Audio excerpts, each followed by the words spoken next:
What I got, you can't buy. It resides between my eyes. Walked through the fire, came out better on the other side. See, life's like a beach if you find the sand. And right now, I'm feeling like 100 grand. You are listening to Inspired Insider with your host, Dr. Jeremy Weisz.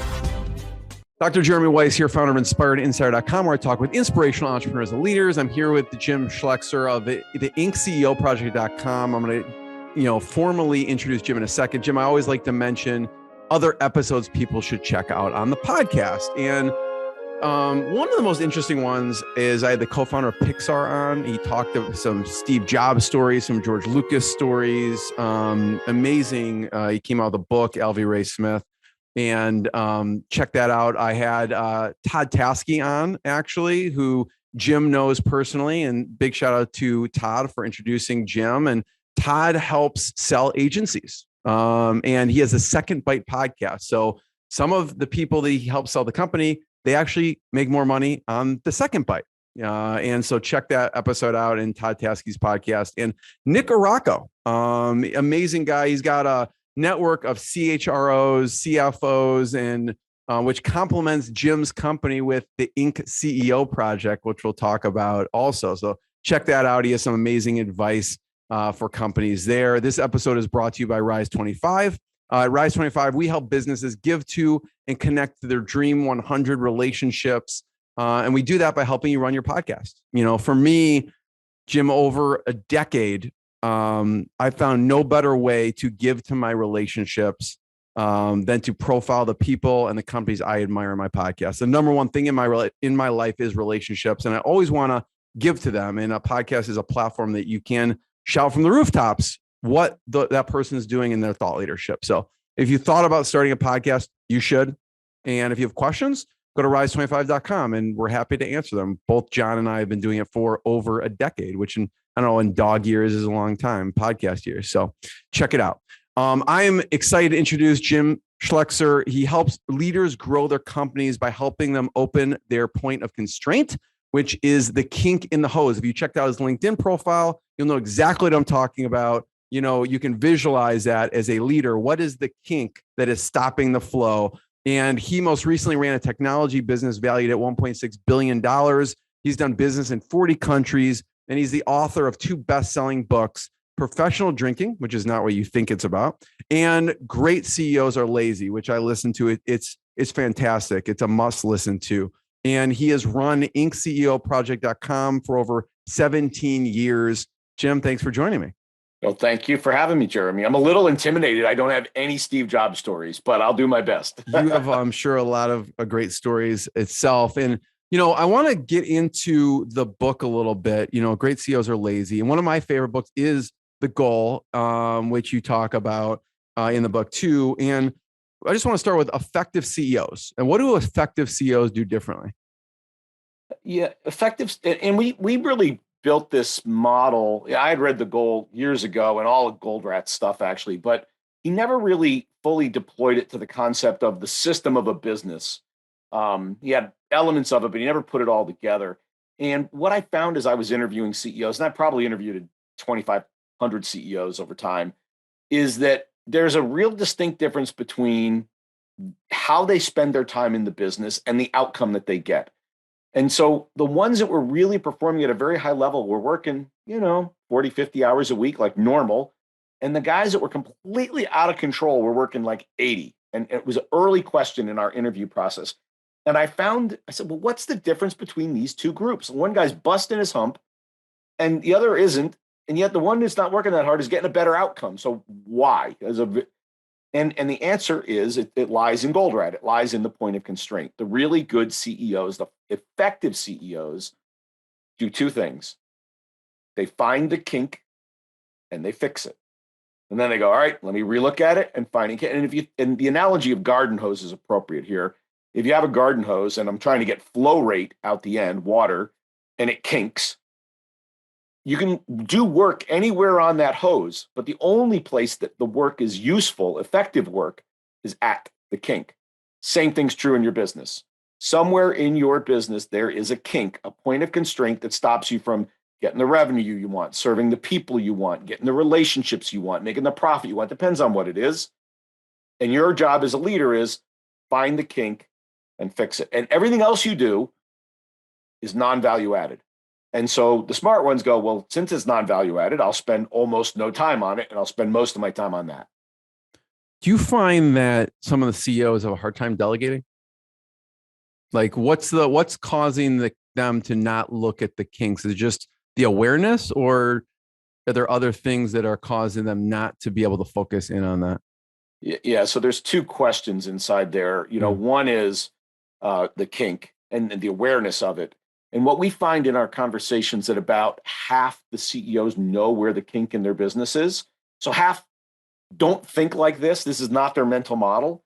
And they don't even know where the kink is, even when probed to try to find it. And then of the half that know where it is, and this is the funniest thing, Jeremy, you go, so, okay, the kink is X. How much time do you spend on that? And they go, well, none. I'm like, anybody think that's a problem? So only about half of the half actually spend, let's say 25, 30% at the point of constraint, trying to open it up going forward. So literally, if you just regularly find the kink and fix the kink, you're in the top 25% of all CEOs, just like that. With regard to the delegation, that's a little different conversation. And I think that's about standards. So when I look at somebody doing a job, they map themselves into that job. And they go, if I did that job, it would look like this. And, look, CEOs are special people. They have extraordinary capabilities at something, or they wouldn't be in the job. And it is not fair to compare myself to somebody working from, because otherwise they'd be the CEO, right? And so we have a rule we call the 70% rule for delegation. So if somebody is 70% as good as you at the job, delegate it. Delegate it immediately. And now they go, oh my God, that's scary. You go, whoa, whoa, whoa. There are levels of delegation. A very low level of delegation might be, hey, Jeremy, go check this out. See what you think. Come back and talk to me. We'll figure out what to do. A more advanced level might be, hey, Jeremy, go check this out. Figure out what you want to do. Send me a note. And if I don't say anything, just go do it. So give me the chance to say, hey, no, don't do it like that. And the highest level is, hey, Jeremy, take this. And I don't even want to know what you did. Figure it out. Deal with it, right? And everybody thinks when I say delegation, they think that.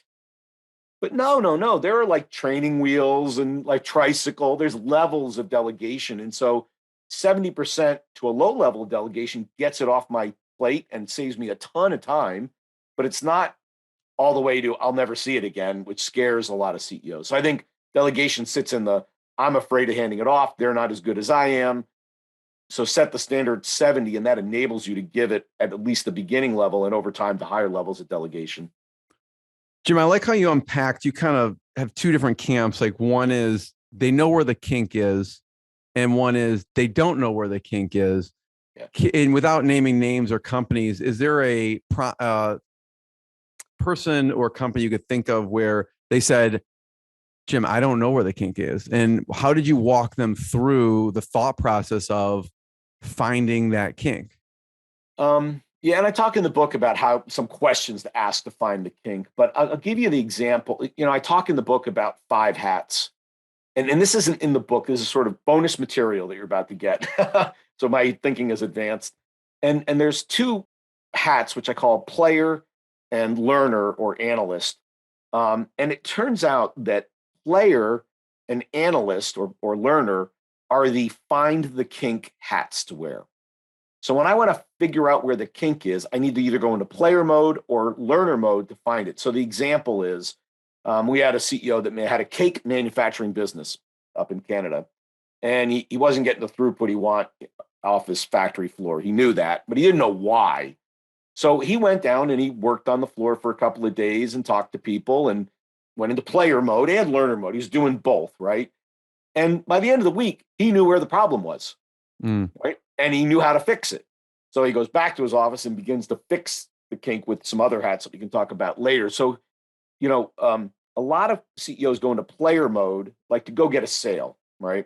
And you hear of big CEOs jumping in on sales, and that's great, but it doesn't enhance organizational muscle if I go in and do. But if I go in and while I'm doing meta work. And the meta work while I'm in the sales mode is, do I have the right offer? Do I have the right team? Are they supported by the right system? Should I change my pricing? Like all those business model-y other kinds of questions. So then when you back out of player mode, you can then go deal with some of the things that you learned while in player mode. That works a little better for the extroverts. The introverts go, let me look at spreadsheets, let me analyze reports, let me stay. Perfectly valid, by the way. Like they both work. So it's a little bit of personal technique. But so player and analyst allow you to find the kink. Yeah. So that's how I can tell they do it. Yeah. That's how I can tell I'm an extrovert. When you were explaining that, I'm thinking that's what I would do. I would just dive in. I'm not going to be looking at a spreadsheet or something like that. And yeah, that's really interesting to think about. And you apply those learnings to the process. So you go back and improve the process and not just do it. But I love that. Talk about the hats. Yeah. And, so by the way, I encourage anyone, there's a great talk that Jim gave. And he actually puts on the hats in this talk. So yeah, it's a little kitschy, but hey, it works, right? You remember it. I remember it exactly. So there's 5 hats that great CEOs wear as they think about this: find the kink and fix the kink. And I talked about the first 2, player and learner. Those are the find the kink hats. The other 3 are the areas in which the kink exists, and it either exists in your business model, is stopping you from getting where you want to get. The talent you have in your business is stopping you from getting where you want to get, or the processes and systems you use to run the business is stopping you. And so we've named those as hats. If you're dealing with the business model, it's called the architect hat. So I'm architecting my business. I'm building a business that has longevity and profit. And I'm going to tell you that you almost can't spend enough time on this. A better business model wins.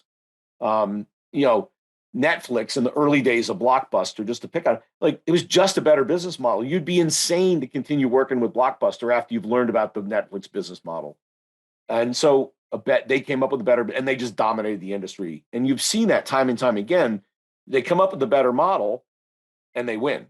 So more time on business model is super important. And let me just, if I had to pick one thing to focus on in business model, it's recurring revenue.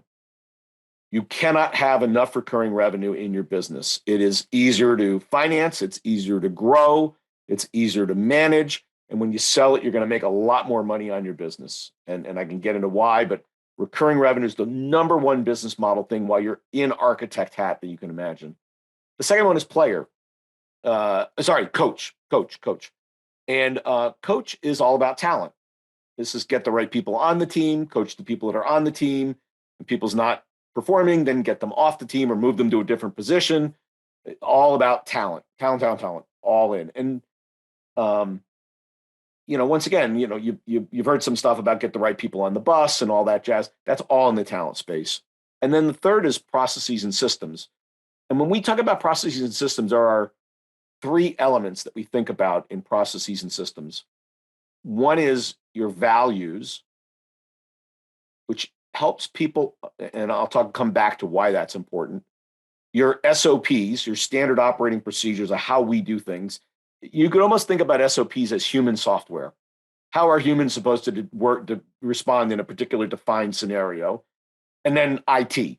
Normally, when I say processes and systems, people think IT, and I'm like, no, that's just a piece of the equation, and that's data and highly repeatable. And so if we've got IT for data and we've got SOPs for humans, why do we need values? And the answer is, and why is it part of my systems and processes? And the answer is, how do I know when somebody comes into a scenario that is not predicted that they'll make the right decision? The decision you would make, more or less, let's say, right? And you go, if I've got the right values, they go, well, we always treat customers are always first. We're always ethical. We always, that guides there's no rules for me to how to handle this scenario. So I use the values to decide what to do. So that's processes and systems. So, and that we call the engineer hat when I'm dealing with engineering processes and engineering systems in my business. And, it's profoundly unsexy, Jeremy. Entrepreneurs don't like to spend time on systems. They just don't. it doesn't make me any more money. It doesn't sell any more product. It's just so unsexy. But it's sexy because they could sleep at night and not worry as much, right? And it allows you to grow a bigger business without just adding people. Normally, the model when we're early is they go, oh, it's a problem. Throw people at it. Well, throw people at it works to a level, and then throw people at it doesn't work anymore. And you need to build a system so that I can do more with not more people. And that's, by the way, how you build a business that can scale and make money at the same time. Yeah. So architect, coach, engineer, player, learner. That's it. Got it. Those are the 5, and two to find the kink, and 3 to fix the kink. Because what I go learn from analyst or player is I got a talent problem, coach. I've got a business model problem, architect. I've got a systematic problem, engineer. You mentioned process, and there was one particular company in the call center space. You want to talk about that? Yeah. So this is a firm, we consider it one of our successes. They were in the call center space, so near shore call centers. And, when we started working with them, they were probably $5 million, making almost no money, and a couple of partners that weren't really contributing at a very high level. And they were trying to start up another business that was not particularly related. So the first one was about focus. And there's a phrase we use, which is focus equals growth. And there's a little bit there of people, they say, what defines me is what I do. And we say, no, what defines you is what you don't do. So when you say no to something, that defines you as an organization. So we got them to say no to this other business. That was one. So I'm now 100% focused on the call center business. I live or die on this business. That was one. And then, began to work on the underlying talent in the business, upgrading the talent with them, helping them identify where the talent gaps were, and then adding and growing. And then the methodologies they used were not delivering the results they wanted, helping identify them and help them figure out how to improve the systems that they had to go to the next level. We later, just on sort of more the talent side, in writ large, we helped them move those 2 partners out because they really weren't contributing. And so now the guy we're working with owns the whole business, has got the right people around the table. He's now elevated what he works on. He's not down in the business anymore. So he's not in player mode at all. He has people doing all of those jobs, and the business is growing like heck. I mean, I think last year they ended $55 million and making a big pile of money 7 years later. So 10X in 7 years, which is pretty, I'd sign up for that. Anybody would, right? And it was all about finding the kink and opening it up over time, and just the next one, the next one, the next one, the next one. Yeah, I love what you said about what do you not do, because it really allows you to focus in. So talk to people a little about the Inc. CEO project. When, obviously it's for CEOs. When a CEO is like, yeah, this sounds great, Jim, how does it work? Talk a little about that. So we do CEO peer groups combined with one-on-one advisory work. So we'll put with a CEO, we'll put them in a group, a curated group of other companies their size and their complexity. That's unique. There are other peer group companies out there, but they tend to be heterogeneous, and just whoever's in your town that said yes to joining the group. And so you could be a $40 million software company, and you're with a $2 million dry cleaner and a $5 million scrapyard. And, those problems that they have, you had so long ago, you've forgotten about them. And maybe you never had them. And they really can't relate to what you're doing. It's a very different business.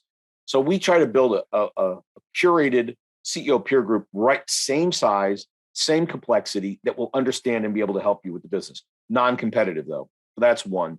Very, very, and growth oriented. As I said, we're affiliated with Inc. magazine.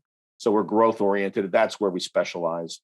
The second is we have a very rigorous methodology designed to, when we come together in a CEO peer group, A, to hold ourselves accountable with a scorecard, and then B, to identify the point of constraint and do a group processing methodology to really dig deep on that point of constraint and give you immediate feedback from, we have 7 or 8 in a group normally, 7 other really smart CEOs giving you feedback. Almost always you have a breakthrough idea that goes, I never thought about it that way. And boom, that just solved my problem. And they go back home and they fix it immediately. But the other thing that's profound in it is because there's 7 other really capable CEOs around the table, you have other leaders that you can model their behavior. I learned how Jeremy handled this or Jim handled this, and I can steal some of their good ideas and bring them back to my business. And that multi-tracks your CEO experience and therefore gets you better faster if you just had a single track, which is your own business. And then the third element is all of our advisors are former CEOs. We've all run companies at scale. So, most other peer groups don't do that. That means when we understand your business and comment, it generally comes from a place of experience. Not that you have to do what we said, but we're probably not totally wrong, because we've probably experienced it at one point or another. So if you want to be in a group of like size, like complexity companies with a very sophisticated leader giving you very direct feedback on the most critical issues on your business. I mean, there's a lot of time in the barrel here where your business is being worked on. That looks like us. And compared to most that are out there, if you characterize them as business 101, smaller companies, bringing in a speaker to give you like, here's how you do stock options, or most of our clients are beyond that. And they're a little bigger and a little more sophisticated. And that's what the business we designed for that kind of client. Jim, like what's the low range of like maybe staff or something? Like who's a good fit for the Inc. CEO project? Yeah, we dipped down to about $20 million of revenue. Anything above $20 million, we can be very, very useful and impactful. If they're, and I think the issue is that if you're below $20 million, you're always got the title of CEO meaning whatever you started the business doing, engineering, marketing, sales, accounting, whatever your thing was, at 20 million, you're probably still doing that and holding the CEO title.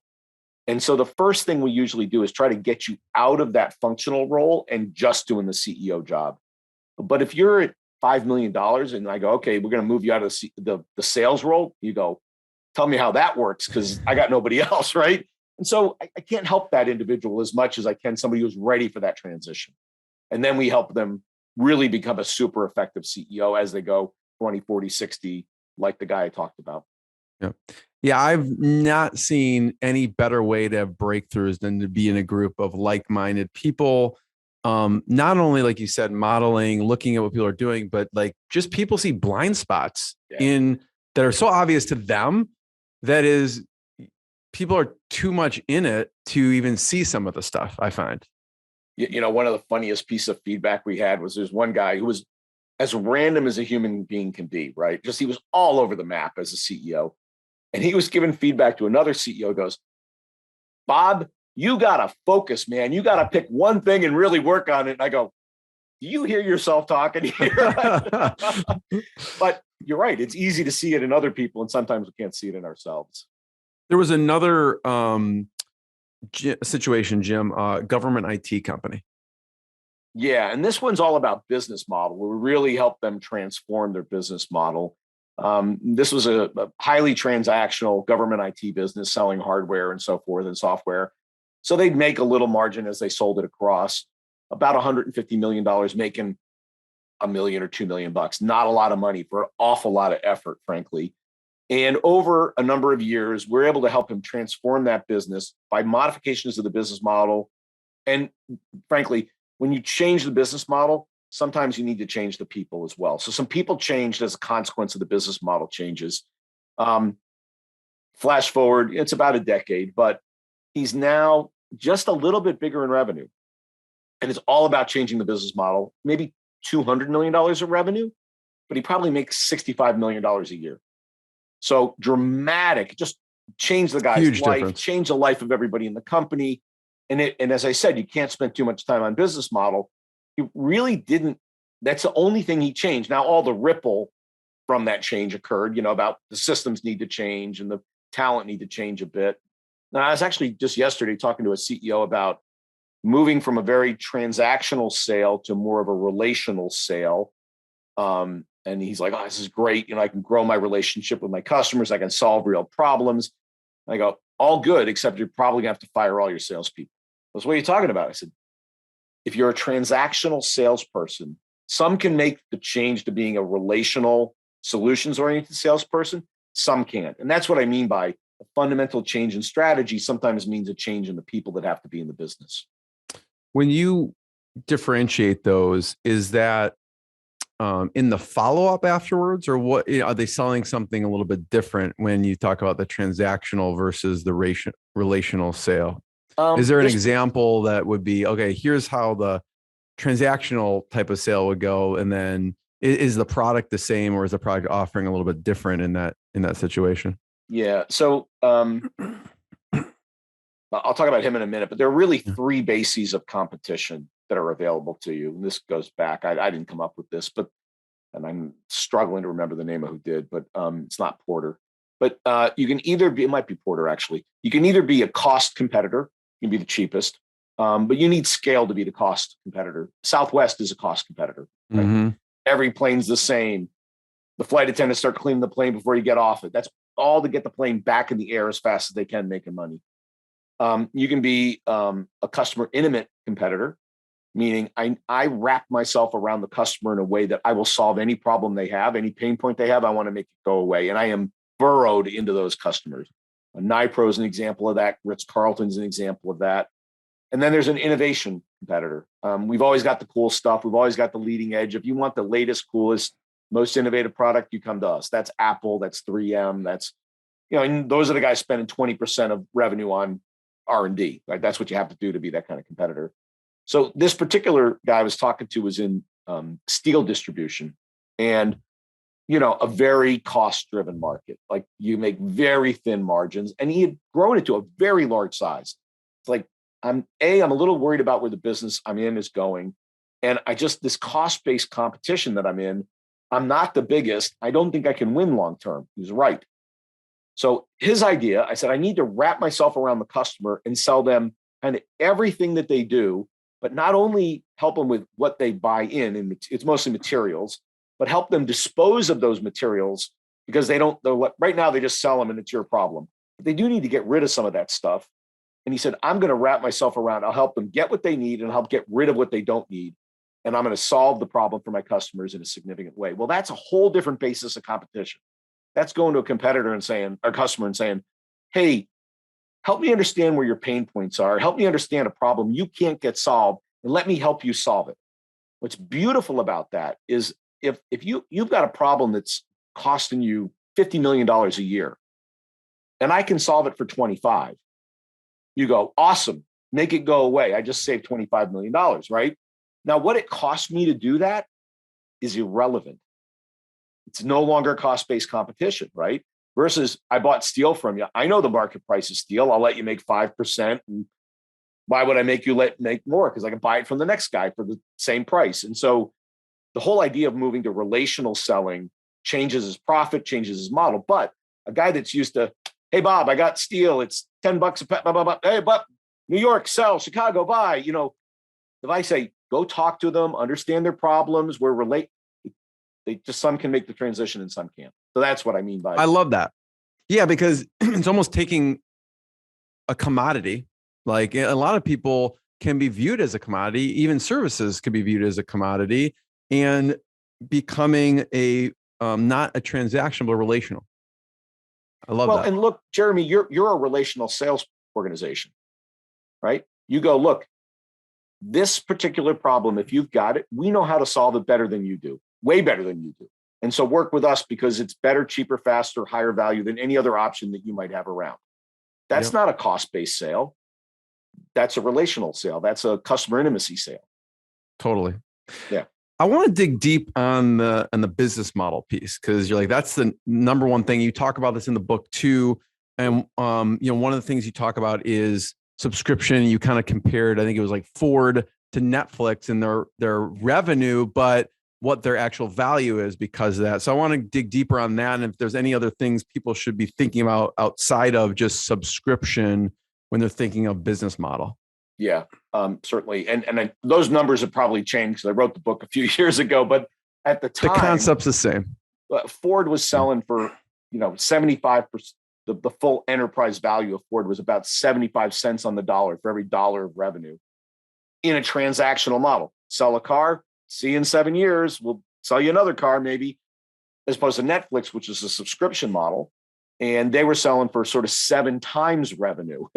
So they were getting $7 of enterprise value for every dollar revenue. And that was the sort of valuation comment. But maybe a couple of other things to think about in terms of business model. One is capital intensity, which is how much capital do I need to run this business? And the example I use in the book is actually another steel distribution company that we worked with. And he had a massive amount of inventory to sell into his customers. And it was a pretty thin margin product. And I'll get the margin in a minute as well. And so he couldn't self-finance his growth with his profit.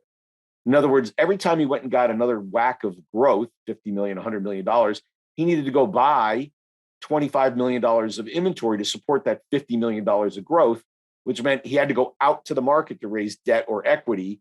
And he was in this constant like, yay, I got growth. Oh, I got to go raise more money. It's like horrible cycle to be in, right? So imagine if his business didn't require any inventory, just for the second. Hey, I got more revenue. Awesome, right? I don't need more capital. I can just self-fund it and off we go. So asset intensity built, and you don't want to have a capital intensive business, or you're going to be constantly in this model of get revenue, go raise money, get money, so forth. So that's one thing to think about. Decrease the capital intensity of your business is always a good move. Better never design a business that needs capital, right? Like your business requires almost no capital, as does mine. You know, I do professional consulting. That's the good news in this particular model. The second one is margin and, you know, gross margin. So cost to deliver the service or product subtracted from the revenue I generate on that product. And, you know, we talk about, unless you've got at least 50% gross margin, you don't have an interesting business. The steel company I talked about was at about 15%. And you saw what happened. He just didn't have the cash to do freedom of action to do what he needed to grow his business. If his margin was 50%, he might have actually been able to self-finance that business. But because it was a cost-based competitor, back to our prior conversation, that was not available in this market. And so he was stuck with the model he had. I actually argued he should have transformed that business to a service model and said, look, we're not going to hold inventory, but we'll manage your supply chain for you. And he goes from being a $400 or $500 million business selling a lot of steel to a 30 or 40 or $50 million business, but he probably make 20 or $30 million a year on his $50 million business because there's no asset, there's only a few people, it's all intellectual property. It's a better but smaller business. And so capital intensity, margin, and recurring revenue would be the three things. But I had to pick one, it's recurring revenue. I talked about subscription. I'll give you just, and the other one though is long contract periods. So part of the reason why people like, for example, government contracts companies is they generally get 5-year contracts. And, you know, their margin isn't super incredible, but they got a 5-year contract. And there's like an 86% probability that you're able to renew based on the grand average. So high probability of it continuing, long visibility on my revenue. And, you know, my joke goes, why do people like recurring revenue? Why do buyers like recurring revenue? And the joke is because the 26-year-old MBA that's going to put it in a spreadsheet can actually model it up and make it all make sense. And if I don't have recurring revenue, they go, well, what do I put for next year's revenue? And you go, I don't know, about what we did last year, maybe a little more. Their heads explode, right? But if I say, well, historically, we renew 97% of everybody we worked with, and then we usually add another 10 or 15 or 20 or 30%. And here's the last 3 years I did that. So that's the number you should do. They go, awesome. I can put that in my spreadsheet, and off they go. So it's a bit of a joke, but it is predictable. And as an investable asset, as like a private equity group or something, they love businesses like that. Yeah. I'm going to ask you a question. My last question will be your favorite books. Okay. But before I get to that, I'll give you a chance to just think on that, because I know you have a treasure trove besides your own book, Great CEOs Are Lazy and Professional Drinking. You have, you're a constant learner, and I'd love to hear that. But I want to dig deep on one thing you said. You know, when you talk about the relation, you said to the person, you're going to have to find new salespeople, right? And when we're talking about a relational salesperson, I said May. May, so okay. Some could make it. Right. May. So whether it's training, but let's say the person did need new salespeople because of the mindset of the transactional salesperson.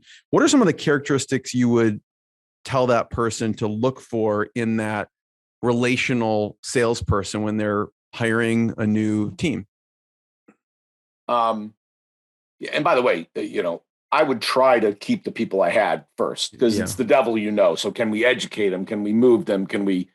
Before we go to let's go find new ones? So just so people don't think I have a cold, dead heart,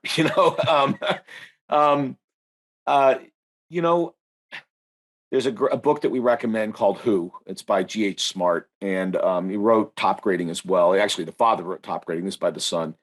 And the number one predictor of success in the future is success in the past.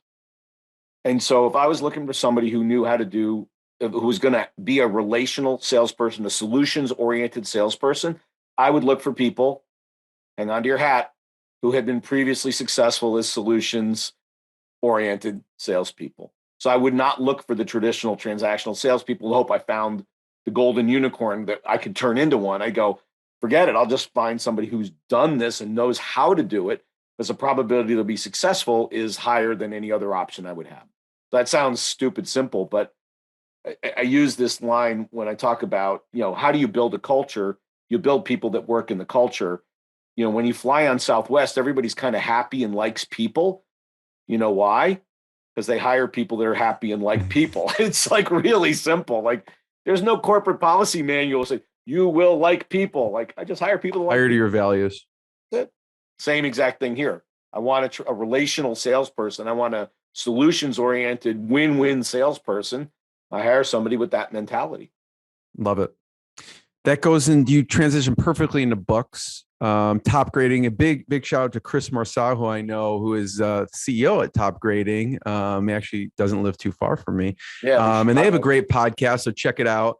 What are some of your favorite books of all time? Yeah, and when you get asked this, you got to, so well, who's your favorite child, right? but I'll give a go on a couple. And tell me when to stop, because I'll keep going. I could listen to it all day. Okay. I have Audible credits, so give me some. Yeah, right. Beyond Great CEOs Are Lazy and Professional Drinking, but actually, I don't think those are the best books ever. They're decent, but Think and Grow Rich. It's an old book, but Napoleon Hill, love it. It's now actually probably not on Audible because it's out of copyright. Dale Carnegie, but not How to Win Friends and Influence People. He wrote a book called How to Stop Worrying and Start Living. It's a sort of a less popular book. Awesome book. And gosh dang it, if everybody read the book and lived it, the world would be a pretty cool place, actually. There was a book called Profit Patterns by a guy named Zlotny, I think the name was, and a co-author. And this was really where I started thinking about business models as a younger guy. Like, wow, there are designs of businesses that are more profitable than other designs of businesses. And to be really thoughtful about that matters. So that Profit Patterns is really quite good. Who, as I indicated, we recommend that book all the time. Awesome book. Let's see here. Recently, I've been recommending a book called Necessary Endings. And it's sort of, don't let your wife see when you bring this into the house, but it's about that everything has a season and endings happen, and endings are okay because they open up capacity for something new to happen, which is a beautiful thing. And, we've seen like that CEO I talked about with the partners. I made him read that book.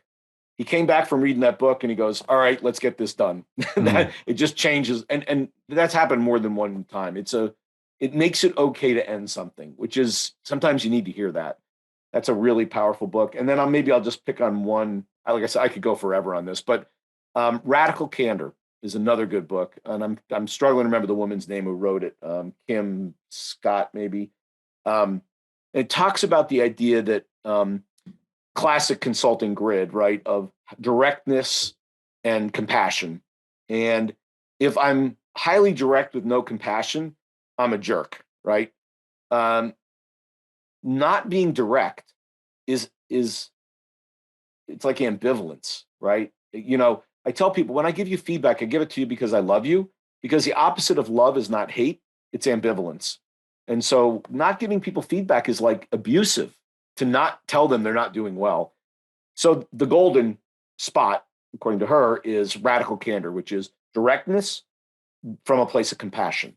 And I think that's just a really profound, and more people could stand to sit in that quadrant versus some of the other ones that they tend to sit in. Let me see if I can come. And Ayn Rand, I read a bunch of Ayn Rand, and it was influential to me in it is okay to celebrate human achievement.